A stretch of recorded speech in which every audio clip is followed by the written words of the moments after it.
Vamos a mantener abiertas nuestras Biblias en el pasaje de hoy que es Romanos. Estamos dando la serie expositiva de Romanos. Estamos todavía en el capítulo 1, que hemos comenzado el domingo pasado. Y hoy es del versículo 8 al 17, como ya se ha leído, ¿sí?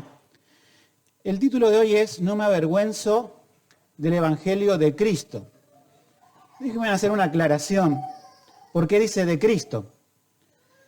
En las versiones modernas de la Biblia, y algunas otras medias antiguas, este versículo, sí que es del 16, Romanos 1:16, ustedes podrían haber leído, no me avergüenzo del Evangelio simplemente.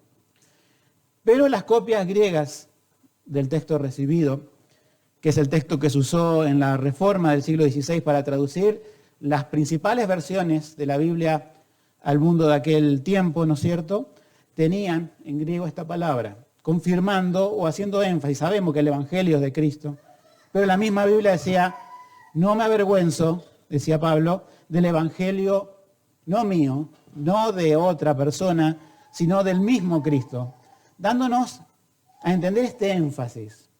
El Evangelio no pertenece a ninguna iglesia, denominación o grupo de personas.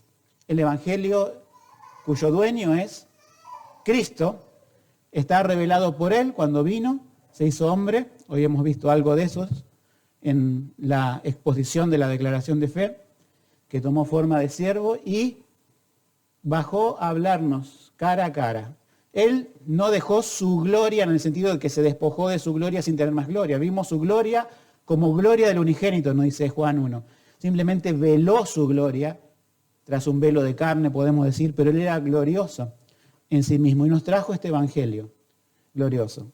La definición, por supuesto, de la palabra evangelio, a veces, por ser una definición corta, piensan que es simplemente así. Ustedes saben qué quiere decir la palabra evangelio. Buenas nuevas, ¿sí? Es la unión de dos palabras griegas, ¿no es cierto?, que quiere decir buenas nuevas. Pero a veces la gente malinterpreta esto de buenas nuevas. Piensa que las buenas nuevas es decir simplemente a las personas, Dios te ama incondicionalmente. Había un pastor que ya falleció, que a mí me gusta mucho escuchar siempre, o ver los videos de él, que es R.C. Sproul, que él hacía una introducción para aclarar diciendo qué no es el Evangelio. Y yo quisiera hacer también esa aclaración en esta mañana, para que no se malinterprete, ¿no?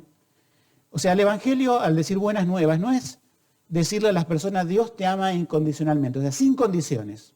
Porque hoy se le dice, Dios te ama como sos. Entonces muchas personas dicen, ¿Dios me ama como soy? Entonces me ama con mi pecado y no tengo necesidad de cambiar nada en mí.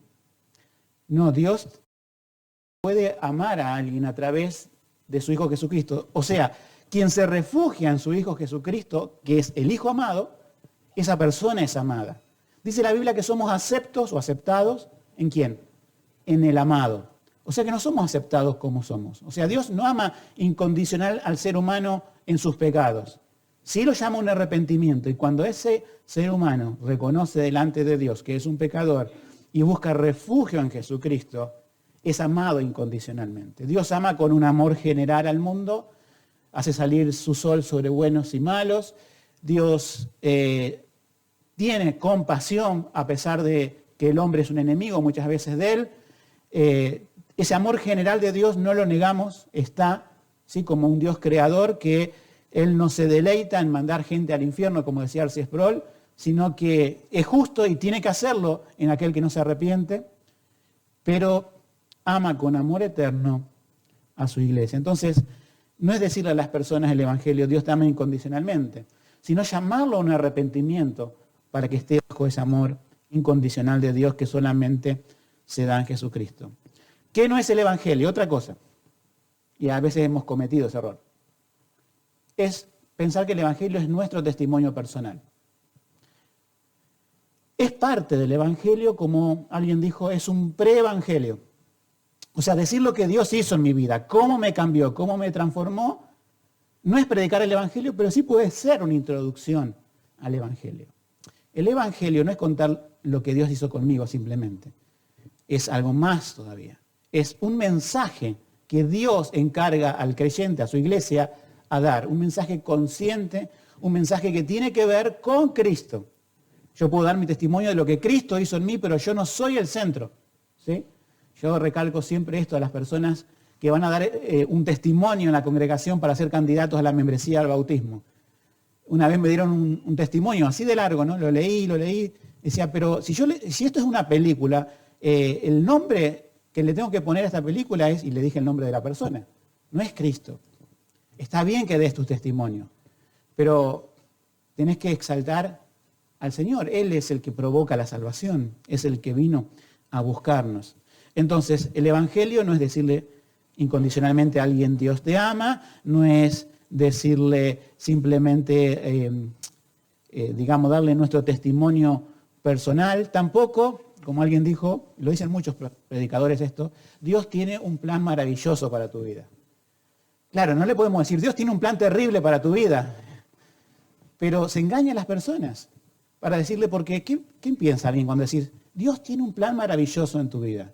¿Quién no va a querer decir, sí, yo quiero, porque yo también tengo planes maravillosos para mi vida, y si alguien me dice que los tiene Dios, ya somos dos?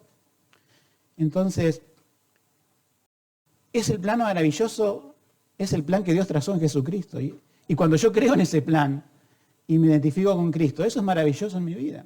Es maravilloso pensar que un día estaré delante de la presencia de Dios y que hoy soy perdonado y aceptado en Jesucristo. Eso es maravilloso.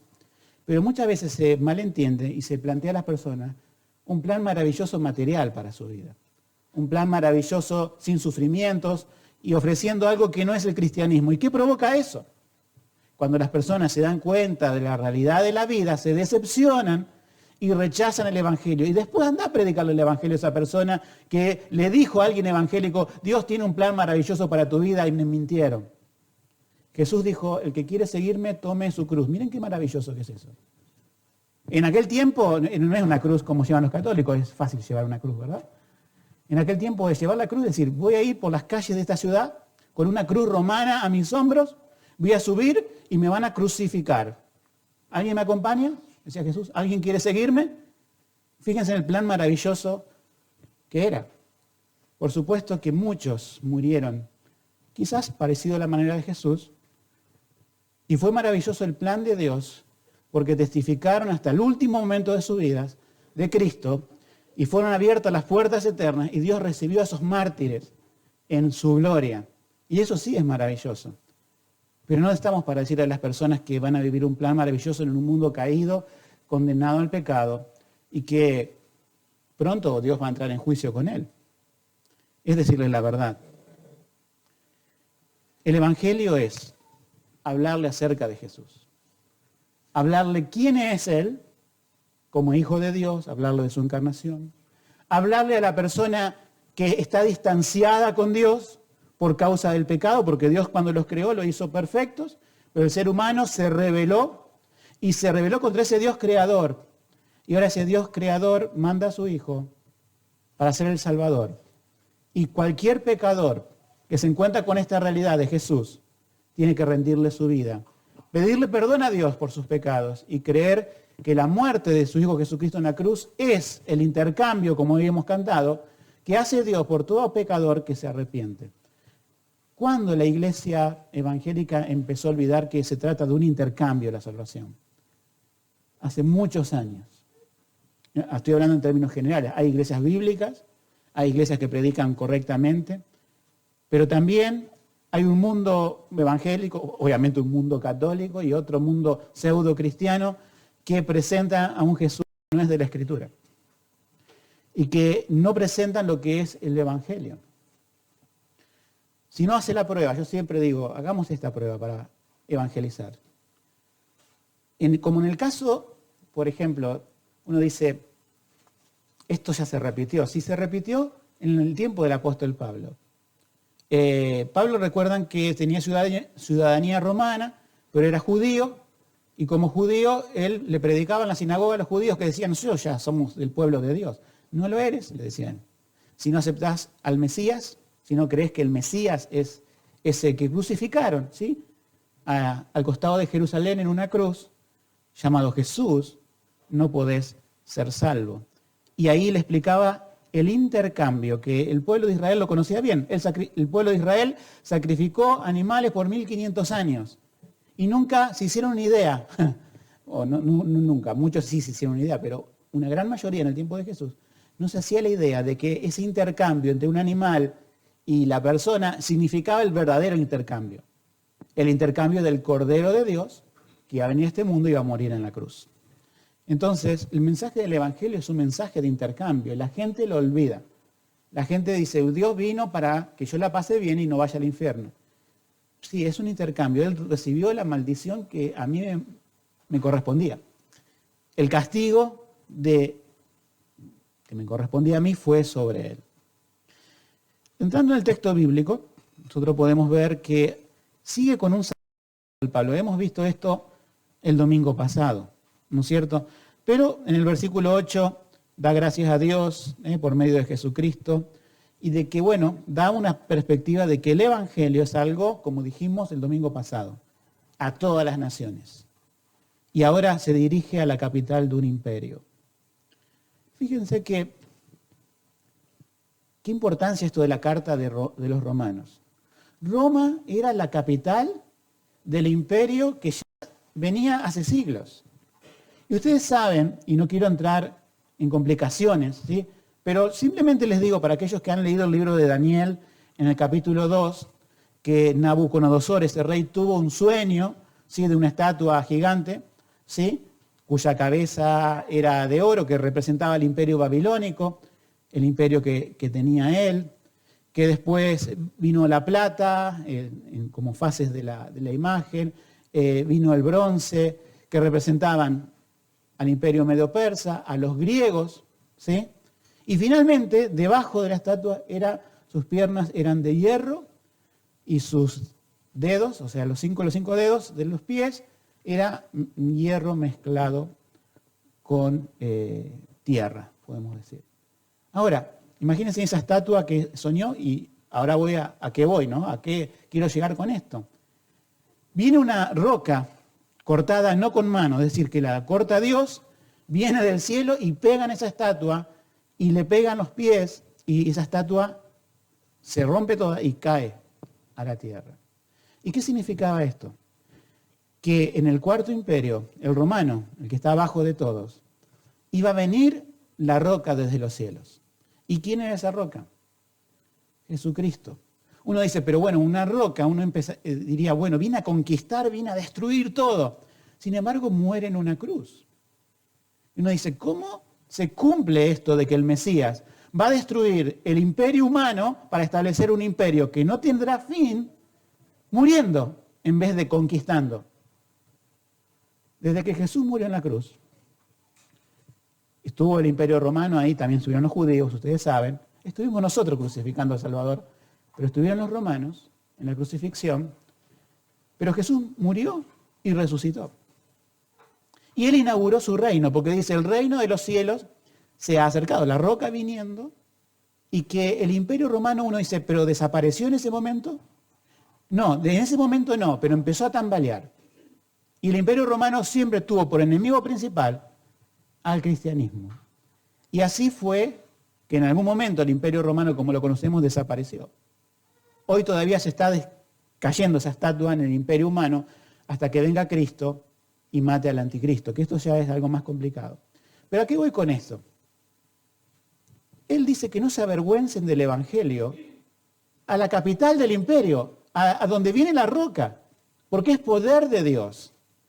El mensaje del evangelio no es debilidad al predicar a un Cristo crucificado en debilidad, sino que está resucitado y está a la diestra de Dios.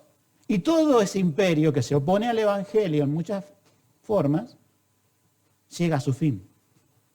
Y estos creyentes de Roma están en la capital del último imperio de la estatua que se menciona en el libro de Daniel. ¿Cómo atamos a veces la escatología bíblica con el evangelio? Entonces, él les da un saludo, como hemos podido leer, les dice que se predica en todo el mundo, que es testigo de quien sirvo en mi espíritu en el evangelio de su Hijo, es el evangelio de Cristo, que sin cesar me acuerdo de vosotros, siempre en mis oraciones, rogando que de alguna manera, ahora, al fin pueda tener por la voluntad de Dios un próspero viaje para ir a vosotros. Todo esto es una introducción que hace Pablo para visitarlos, ¿no es cierto? Y también sigue diciendo en el 12, esto es para ser juntamente confortado con vosotros por la fe que nos es común a vosotros y a mí. Y acá viene la parte del Evangelio, empieza un poco, ¿no? Mas quiero, hermanos, que ignoréis que muchas veces me he propuesto ir a vosotros, pero hasta ahora he sido impedido, para tener entre vosotros algún fruto, así como entre los demás gentiles. Y dice, a griegos, a bárbaros, y a sabios, y a no sabios soy deudor. Lo que Pablo está diciendo es, soy un apóstol que no da abasto, predica a los gentiles, pero los gentiles se suman muchos, están los griegos, están los romanos, están los bárbaros, que son aquellas personas de las islas, ¿sí? Como por ejemplo la isla de Malta, ¿sí? Donde su habla es difícil y por eso le decían bárbaros. No son los bárbaros que después aparecen un siglo más tarde. A gente educada y a gente sencilla. A sabios y a no sabios. No da abasto, por eso no puede ir, pero piensa ir. Pero él quiere dejar, el apóstol Pablo, por medio de la carta de los romanos, una certeza de lo que es el Evangelio. Y la podemos tener hoy, a través del estudio de esta carta. El 15 dice, así que en cuanto a mí estoy dispuesto a anunciar el Evangelio, también a vosotros que estáis en Roma. Y acá vienen los dos versículos, que son el centro de hoy, ¿no? Que dice, porque no me avergüenzo del Evangelio de Cristo, porque es poder de Dios para salvación a todo aquel que cree, al judío primeramente y también al griego. Porque la justicia de Dios se revela en él de fe en fe, como está escrito, mas el justo por la fe vivirá. Nosotros tenemos ahí que dice en el versículo 17, el justo por la fe vivirá. Si bien el texto principal de hoy es el anterior, pero no puedo dejar de mencionar este texto, muchos lo saben. Estamos en el mes de octubre, que se recuerda a alguien que con este texto específicamente, Martín Lutero, ¿sí? Enfrentó a la iglesia de Roma. Y fue parte también del desmoronamiento del Imperio Romano. Ustedes saben que se acaba totalmente con la Reforma, ¿sí? Hoy persiste, pero el Papa no tiene la injerencia que tenía en aquel tiempo, que dominaba y te hacía matar todavía, ¿no? Pero no la tiene. Entonces, este versículo fue no solamente que usó Lutero, sino que usaron los reformadores para decir ese dicho de la reforma sola fide o solo la fe. ¿Por qué? Porque creían en aquel tiempo, promulgaban en una salvación por obras. Y esto, hermanos, es muy importante para nuestra época. El Evangelio es salvación por fe. Y hoy, como se plantea muchas veces el Evangelio, cuando se ocultan las demandas del Evangelio, cuando se ocultan las demandas del pecado, y dice, sí, vos tenés que tener fe en Cristo, pero no te explican quién es Cristo. Él es el Salvador, pero no te explican de qué te salva. Entonces, la fe es la centralidad en el Evangelio y el justo por la fe vivirá. Antes de pasar al texto principal, que lo voy a desarrollar brevemente, ¿sí? En 3 partes, ¿sí? Quisiera decir esto. Nosotros, en nuestra iglesia, como otras iglesias bautistas reformadas, y como otras iglesias que sin ser bautistas reformadas, adoptan lo que se llama una soteriología reformada. Adoptan, y lo digo con otro sinónimo, una doctrina de la salvación, que a veces algunos lo llaman, como burlándose, calvinista. Nosotros preferimos llamarlo las doctrinas de la gracia. O sea, las doctrinas que defendió la iglesia en la época de la Reforma. Y estas doctrinas de la gracia es un resumen del Evangelio. Si alguno de los que está aquí dice, ¿qué es eso de las doctrinas de la gracia? Yo me comprometo, y seguramente otros discipuladores, a ir a un café y estudiar en 5 encuentros qué son las doctrinas de la gracia. Porque lo mejor que podemos entender es qué es el Evangelio. El Evangelio de la soberanía de Dios. A esas doctrinas de la gracia lo llaman, bueno, los 5 puntos del calvinismo. En inglés hicieron un acrónimo del TULIP, porque coincidía con las letras de una flor que tienen, ¿sí? Pero nosotros son las doctrinas de la gracia. Y simplemente quería leerles esto, lo que pasaba, no hace mucho tiempo, hace más de un siglo nomás, en la Inglaterra de Charles Spurgeon, con el Evangelio. Cómo en aquel tiempo ya bajaba el Evangelio. Después del siglo XX, nosotros sabemos lo que pasó. Decía, se nos dice que en los tiempos han cambiado, decía Spurgeon, que tenemos que modificar las así llamadas viejas doctrinas calvinistas y adaptarlas al tono de los tiempos, que de hecho necesitan ser diluidas, que los hombres se han vuelto tan inteligentes que tenemos que limar todas las aristas de nuestra religión y hacer del cuadrado un círculo, gracias a una labor de redondeo de los filos más prominentes. Quien quiera que haga eso, a mi juicio, decía Spurgeon, no declara todo el consejo de Dios. El ministro fiel debe ser claro, sencillo y concreto respecto a estas doctrinas. No debe haber ninguna disputa acerca de si las cree o no. Tiene que predicarlas de tal manera que sus oyentes puedan distinguir si predica un esquema de libre albedrío o un pacto de gracia. Si enseña la salvación por obras o la salvación por el poder y la gracia de Dios. ¿Qué pasaba en la época de Spurgeon?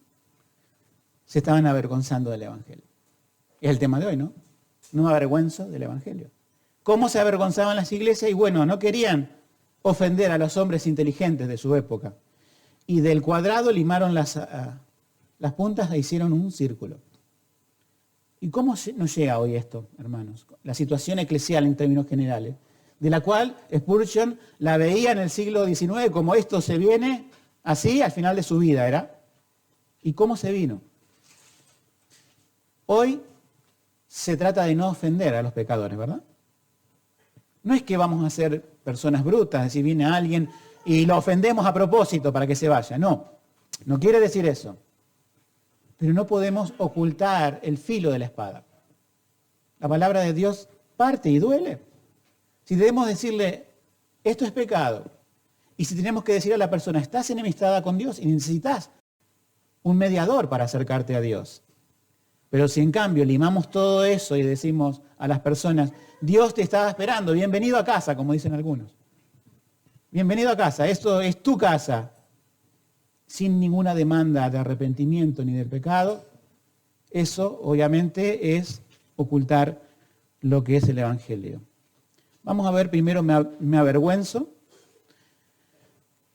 que es algo que debemos evitar, y algunas ideas a evitar del no me avergüenzo, hechas de manera incorrecta. Y después vamos a ver la verdadera razón de que no me avergüenzo porque realmente es poder de Dios. Me avergüenzo. ¿Te avergüenza el Evangelio? ¿Me avergüenza? ¿Tenemos miedos muchas veces de hacer el ridículo? Díganme los que están en la escuela. Primaria, chiquitos, secundaria, universidad. ¿No te ha pasado muchas veces también en el trabajo, ¿no? Que no querés, hay una conversación que sabés que está mal, que se está deshonrando el nombre de Dios, o que se está planteando, incluso a veces hay conversaciones que van hacia lo religioso, en una salvación que es por obras, pero la mayoría son conversaciones seculares sin Dios, ¿no? Pero vos podés dar el mensaje ahí del Evangelio, aunque sea pequeño, aunque sea una idea pequeña y concreta respecto a un texto de la Biblia. Pero se van a burlar de mí, decimos. Me van a dejar del círculo de amigos, me van a alejar. Y pensamos que es mejor no hablar y callar. La Biblia te dice, no te avergüences. Pablo dice, no me avergüenzo, pero no te avergüences del Evangelio. En ciertos círculos más académicos, podemos decir, en carreras, podemos decir que tienen que ver con ciencia y demás, y algunos hermanos sabrán de lo que hablo, los cristianos parece como que somos tenidos por ignorantes, como decimos, personas retrógradas que creen todavía en la existencia de Dios y mucho menos, dirán ellos, ¿no?, en su ateísmo, en un carpintero de hace 2000 años que existió, que es un buen maestro, pero más allá de eso no lo es nada. Sin embargo, nosotros somos llamados a predicar el Evangelio y si quieren ser tenidos si nos tienen por ignorantes, bienvenido sea. Sin embargo, Dios es sabio y Dios enloqueció la sabiduría de este mundo. En realidad los ignorantes son ellos. Los ignorantes de toda cuestión espiritual y de aún de las evidencias que Dios ha puesto en el mundo para que, como dice también otra parte de la palabra, vayan palpando y de alguna manera encuentren a Dios. Entonces, muchos decimos no queremos hacer el ridículo, otros decimos no queremos ser tenidos por ignorantes o tener algún tipo de prejuicio. Mira, hermanos, cuando calzamos tan bien en el mundo y tenemos un círculo de amigos tan bien, es porque yo siempre digo, calzamos bien porque el Evangelio no es predicado como tiene que ser. Le estamos limando alguna arista, estamos redondeando el cuadrado y de esta forma cabemos en el mundo. Sin embargo, el mundo siempre va a sacar lo que no es de él y el cristianismo tendría que ser también así, ¿sí? No ser amigo del mundo en el sentido del pecado. Entonces, nos avergonzamos muchas veces por sufrir prejuicio, por ser tenido por ignorante, por hacer el ridículo. Muchas veces no queremos ofender a otras personas.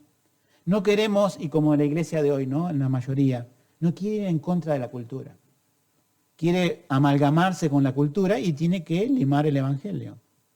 Y al final de todo, lo que hacemos y lo que se hace en general, si ocurre esto, se distorsiona el Evangelio.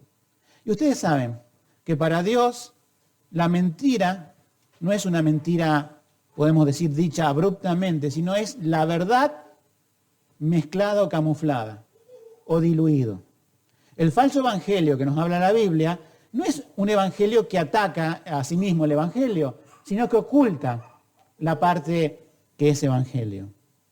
Entonces un evangelio distorsionado no es evangelio. Fíjense en lo que decía Jesús mismo a sus discípulos respecto a esto de la vergüenza. Porque el que se avergüence de mí y de mis palabras en esta generación, y subraya él, adúltera y pecadora, el Hijo del Hombre se avergonzará también de él cuando venga en la gloria de su Padre con los santos ángeles. Marcos 8:38. Jesús habla en tercera persona acerca de sí mismo, el Hijo del Hombre. Cualquiera que se avergüenza de mí y de mis palabras, es una ironía, ¿no? Porque un cristiano no se avergüenza en teoría. Porque imagínense que está en el cielo y el Hijo del Hombre, o sea, Cristo, se avergüenza. Y todos los ángeles dicen, esta persona se avergonzó del Evangelio. ¿Qué clase de personas son esas? Son aquellas personas que no han nacido de nuevo, pero que querían tener una religión cristiana. Querían identificarse con Jesús, pero llegan al cielo y Jesús, el juez, menea su cabeza y un coro de ángeles también lo hacen, estoy hablando en sentido figurado, en base a lo que he leído, se avergonzarán de esa persona, diciendo, eso se avergonzaron. ¿Por qué se avergonzaron si eran cristianos? No cantaron coritos, no cantaron canciones muy bonitas, sí, pero en el mundo, o al mundo, cuando tenían que dar el mensaje del Evangelio de Jesucristo, de arrepentimiento y fe, recortaron la verdad, se avergonzaron. Hicieron un evangelio muy, no sé, qué palabra ponerle, muy cool, muy de buena onda, ¿sí? Un evangelio que no ofende a nadie, que le da la bienvenida a todos. Y eso es la forma de avergonzarse del evangelio. Hay otras formas, ¿no? En el tiempo de la persecución es la vida o Cristo. Y muchos negaban a Cristo para seguir conservando la vida. Esa era otra forma, una forma drástica, una forma radical, podemos decir. Hoy todavía no está esa persecución, aunque sí está en forma ideológica, pero si sos un verdadero creyente, ¿por qué te vas a avergonzar del Evangelio?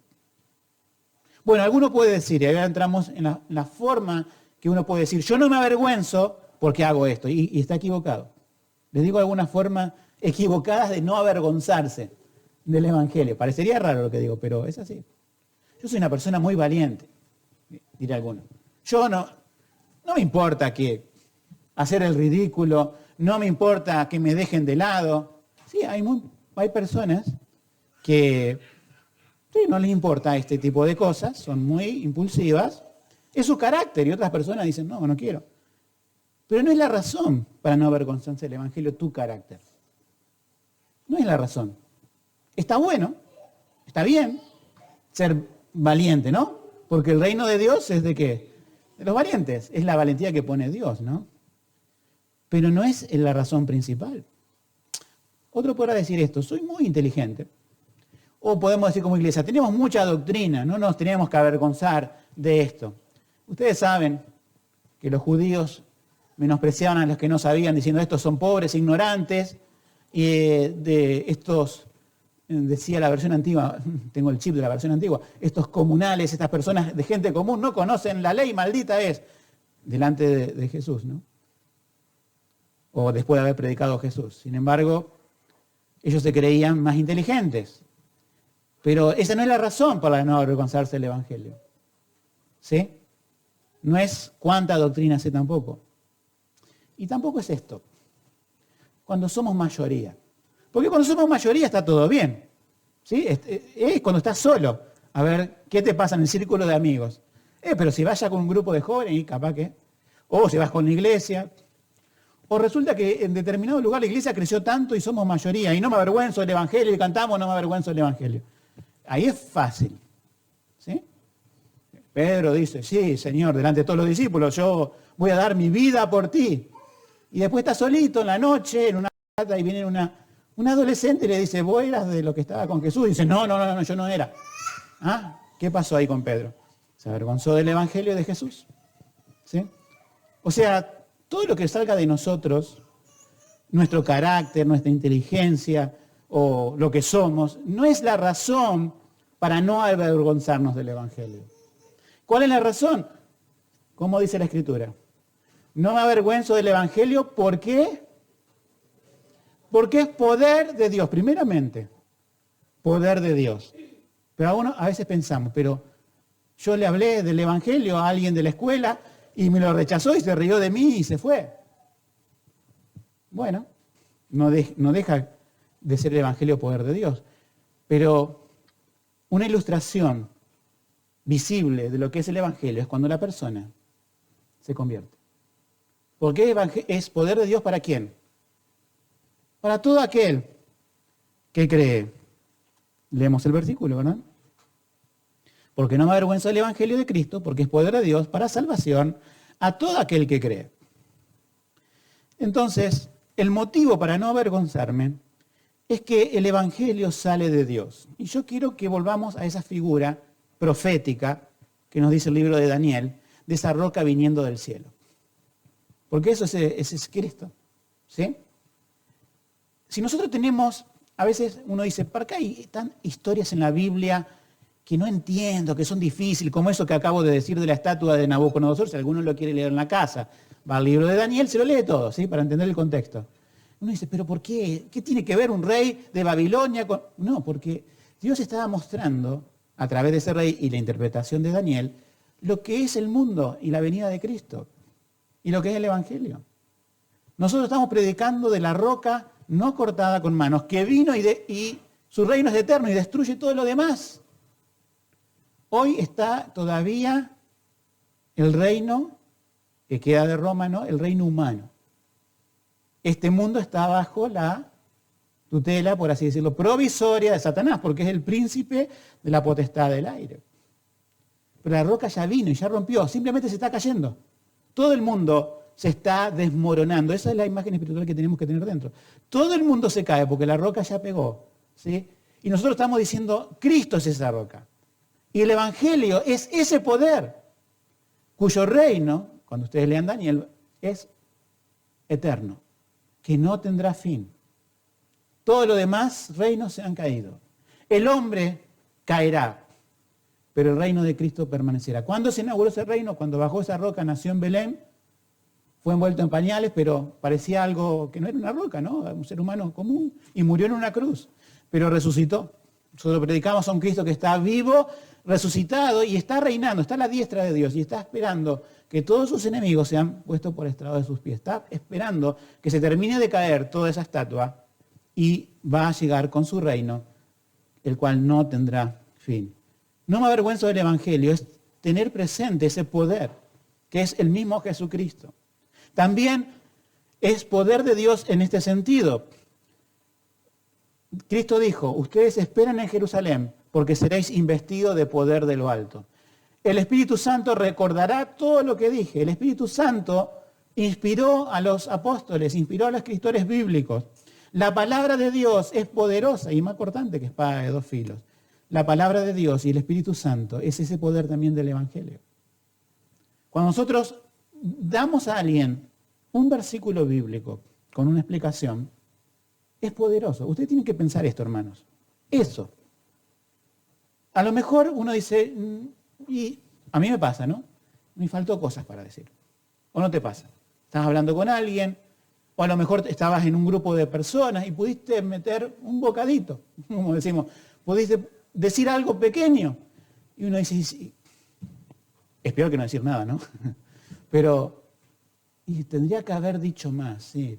Bueno, ojalá pudiéramos decir más. Pero muchas veces pensemos esto. Si eso poquito que les dije es el Evangelio, si dejé la semilla de la palabra de Dios, yo tengo que pensar esto. ¿Qué es la Biblia? Lo que nos dice respecto al Evangelio. Es poder de Dios. Ahora, si le dejé mi punto de vista, si le dejé que pertenezco a una iglesia, eso no es el Evangelio, ¿no? No lo es. Entonces ahí preocupémonos, ¿no? ¿Por qué? Porque no dejamos el poder de Dios ahí. Si nosotros dejamos la semilla, esa semilla tiene el poder interno para crecer y hacerse un árbol grande. El Evangelio es comparado a la levadura, que puesto en pequeñas cantidades crece. Es comparado a una semilla, que algo tan pequeño se puede convertir en un árbol. Es poder de Dios porque sale de Él. Toda palabra que sale de la boca de Dios no vuelve al vacío. Toda palabra que nosotros podamos decir sin la palabra de Dios, tengan por seguridad que volverá vacía. Pero si nosotros pudimos intervenir en una conversación o pudimos tomarnos el tiempo para predicar el Evangelio, ustedes tienen que pensar esto. Esto va a quitar la decepción de nosotros y que Dios quite esa carga de nosotros. O sea, nosotros sí debemos preocuparnos por las almas, ¿verdad? Sí, está bien. Pero díganme cuántas veces nos sentimos frustrados porque la persona no cambia a pesar de que le hablé. Entonces, cuando hacemos eso, estamos pensando que el Evangelio depende de mí. Depende del poder de mis palabras y de mi convicción.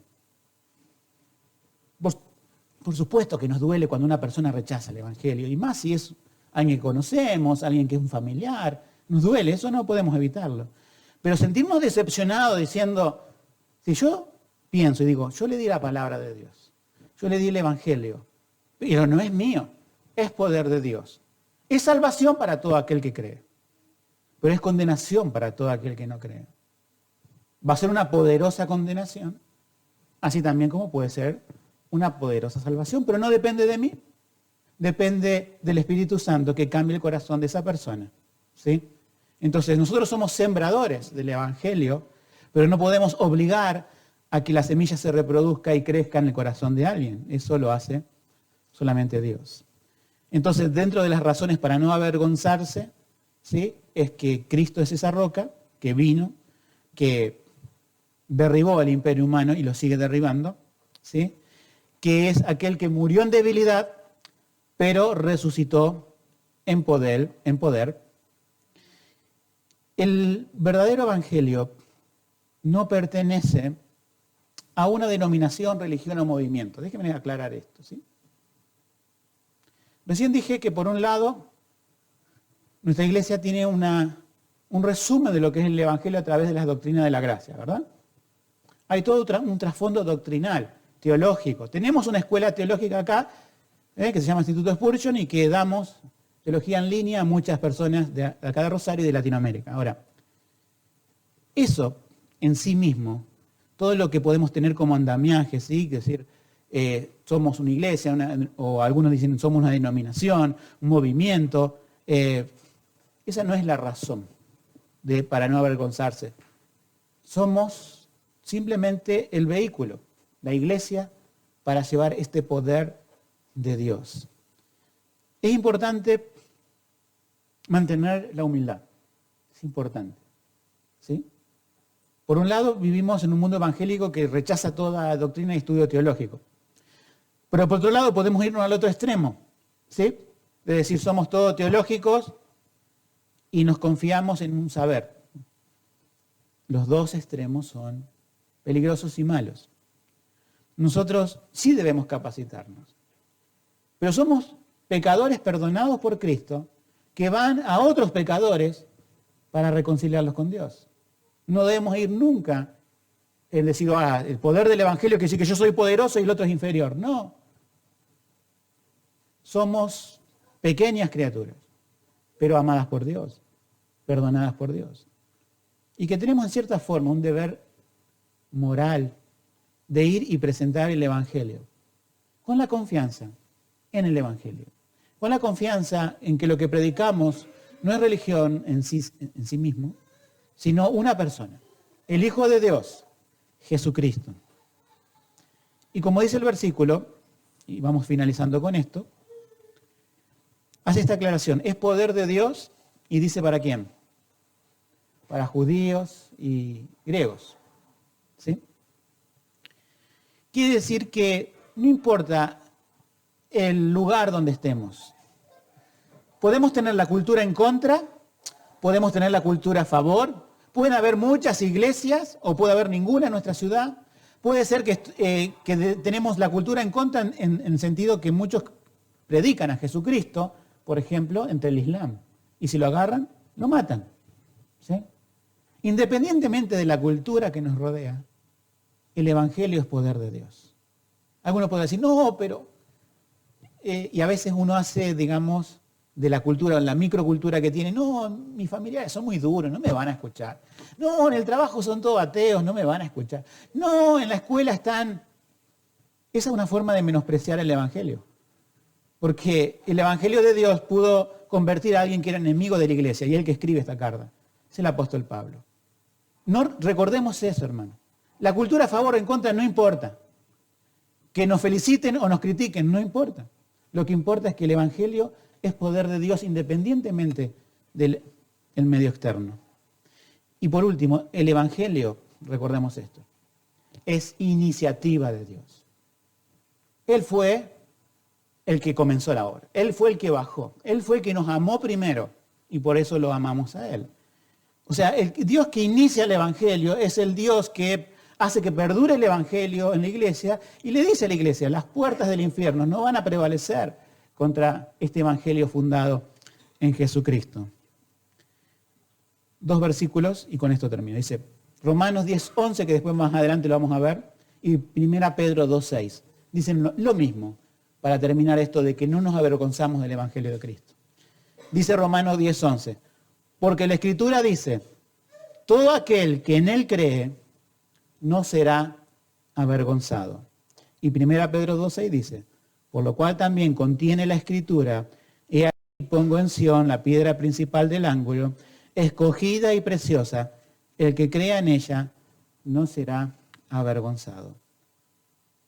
Son textos del Antiguo Testamento, confirmados por varios testigos del Nuevo Testamento, diciendo, aquel que cree en Jesús, el Hijo de Dios, el Mesías, el que murió y resucitó, no será avergonzado. Alguno podrá decir, ¿pero yo puedo sentir vergüenza? Sí, claro, pero es de tu carnalidad. Apoyate en la palabra de Dios. Confía en que Dios mandó a predicar un evangelio no débil, no con argumentos humanos ni con sabiduría humana, sino basada en el poder de Él y en su Hijo Jesucristo. Que Dios nos bendiga en esta mañana.